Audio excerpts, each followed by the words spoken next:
Зашла в вольер, а тут какой-то сумасшедший дом со всех сторон. И каждому что-то надо. Монька. Ну, сейчас вольер развалишь.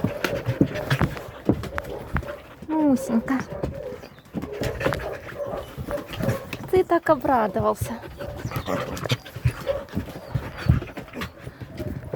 Хотя бы Моню заберите кто-нибудь домой. Ну, посмотрите. Посмотрите на это чучелко.